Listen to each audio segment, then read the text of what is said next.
I think most Americans are interested in job security, right? We can all agree job security is pretty important. And so I have a question that you need to start asking, or we should all start asking our interviewers. And this will give us an idea basically as to not just how long your position will be around, but how secure you can be in that position for the foreseeable future. And so when it comes down to this question, you're probably not going to get a direct response, but here it goes. When it comes to your IT department, what languages do they develop in?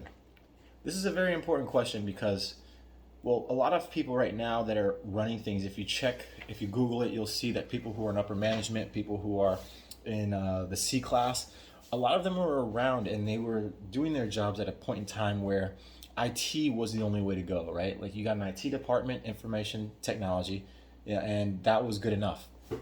Now that we can develop languages, we have languages that where we can develop so easily. It's not good enough just to have IT. An IT department can't stop me. An IT department can't stop most people who can develop because IT just grabs at languages for the most part.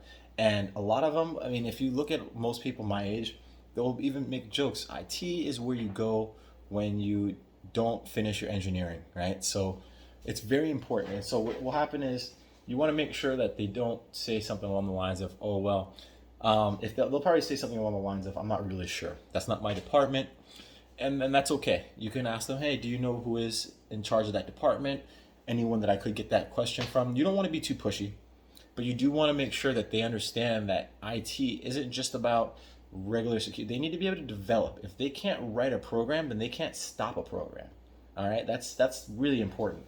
And so you want to also make sure that they don't just, oh, well, we have some people who develop in like Swift or some really upper level language, something that's like a weekend warrior type of pickup language. You want to hear something along the lines of C, C sharp, Python. Like even Python's pretty high level, but you want to have someone who understands just the basics of making a program, what the difference is between an executable and a configuration file, versus an MP4 and any of these other things. If they can't tell the difference, then they can't stop it. And this is why America's been getting hacked with all the problems that we've had lately.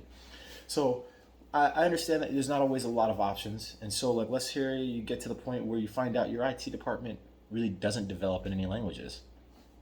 If that's your only job choice, take it. But understand that's a temporary job for you. You don't want to stay anywhere where their IT, where their security systems are with people who just use programs. They don't actually know how to develop them. If you can't make a program, you can't stop a program. And that's just the sad truth. So I think that's enough for this video here. I just wanted to get that out because I thought it was really important that, America is still kind of in this, we're still in a very kind of risky place because, we are still getting attacked by a lot of people who, I mean, come on, when you're great, people want to stop you. That's just how it is. So let's keep America great.